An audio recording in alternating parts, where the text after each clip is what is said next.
Hello everybody, welcome to the third of these little question time episodes. I'm happy to see everybody enjoying them, so I've got plenty of questions to go through.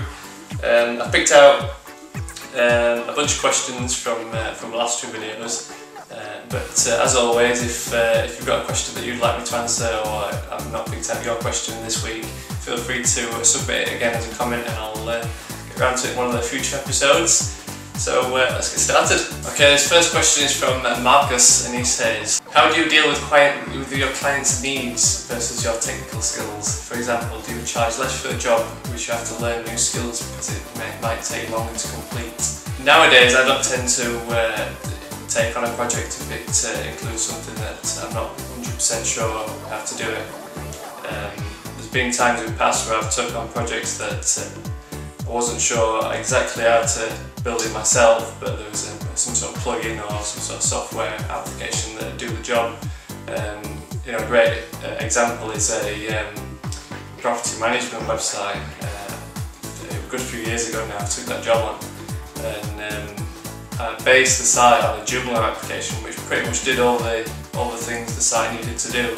But as always with these plugins, no matter how much of a great fit it is, there's always going to be requirements from the client that just don't fit into that plugin. It's not something that's built in, so then you've got loads of head scratching trying to figure out how this plugin works, how to find your way around the code, and then how to modify it to suit. So nowadays I'll either not bother taking the project on, or I'll hire a developer to actually build that functionality exactly how it needs to be, and I'll just stick to doing the things I know, like the pretty front end stuff and the HTML, CSS, maybe a little bit of jQuery, but usually I'll outsource anything that I'm not 100% sure on, unless of course it's something small that you can just do a bit of research on and do a bit of experimenting.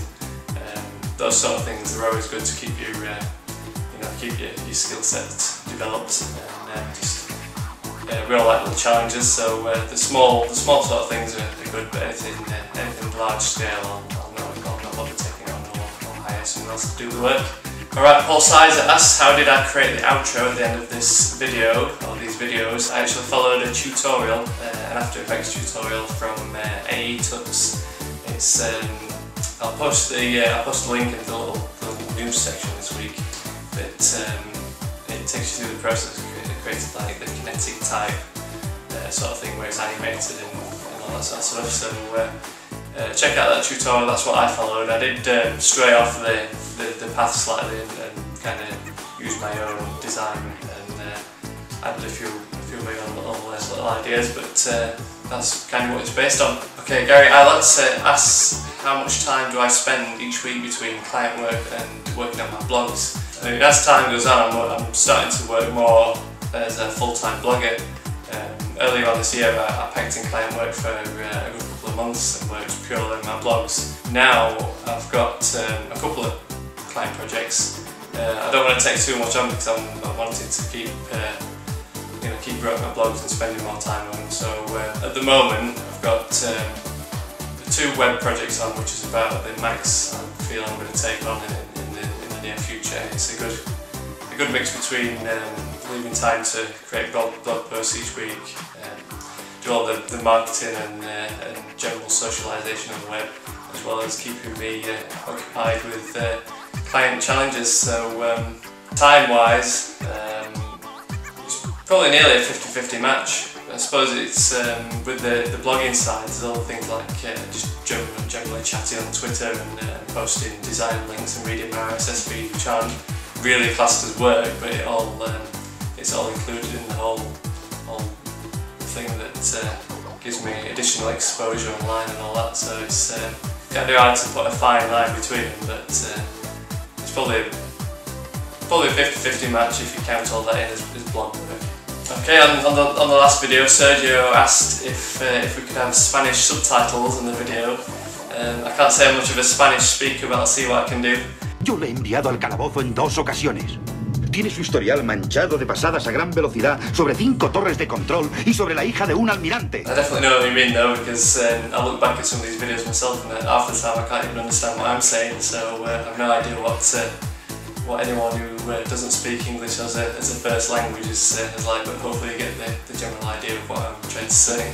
Question from Stefano Rinaldi. How important is a degree in web design when compared to a well-developed portfolio?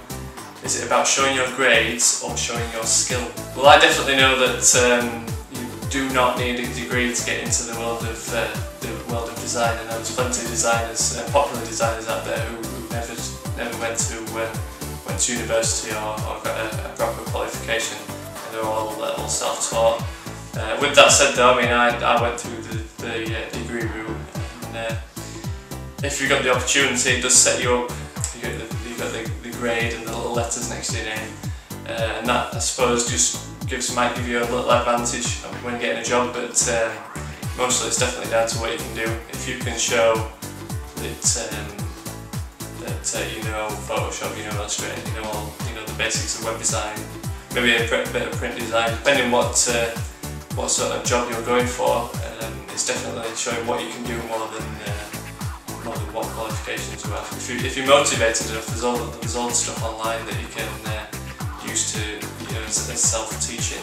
When I did my uni course, we touched on loads of different topics, but it wasn't until I got my first job when I learned everything to do with HTML, CSS and jQuery. That was all self-taught through following tutorials, reading articles, and a couple of books. I guess the main problem with most education institutions is they're often quite out of date when in terms of web design, because it moves so fast. When I was building sites and tables, and that was when most people were moving over to CSS,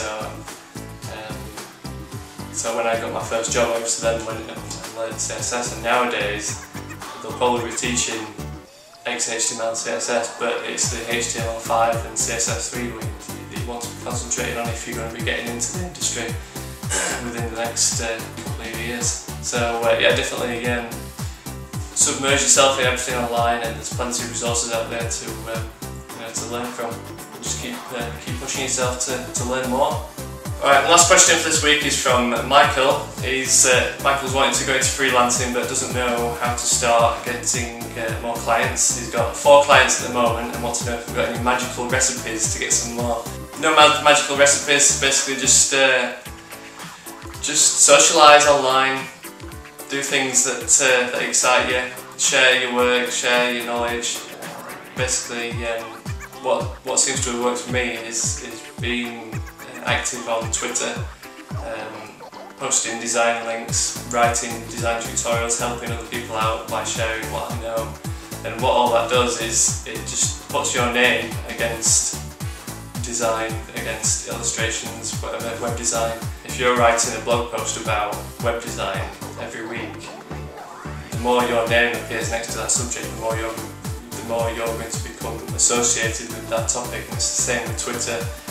The more you network with people, the more it's kind of like branding in a way. The more your little face crops up, the more you're going to be recognised and associated with the type of work that you do. Just have fun online, share links, do designs, share them with other people, help people out, and sooner or later you'll get the opportunities back. Okay, so a bit of news for this week.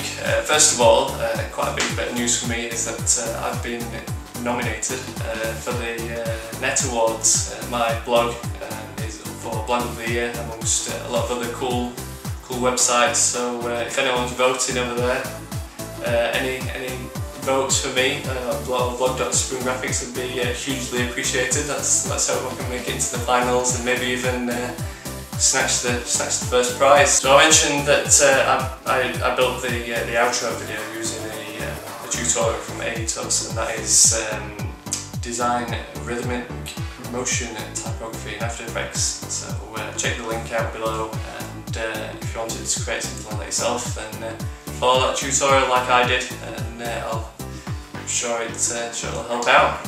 And finally, I mentioned earlier on in the question, in an answer to one of the other questions about HTML5, and this post from NetTux is a useful overview of some of the new elements, the new tags, and other fancy new things that are introduced in HTML5. So if you're looking to move on or looking to pick up some new techniques, some HTML5 techniques, then check it out. So that's about it for this week. If you want to submit a question and have me ramble on and provide some sort of crappy answer, then submit a question. And same goes if you've submitted a question before and I've not picked it out this week, and I do apologise, but submit it again so I can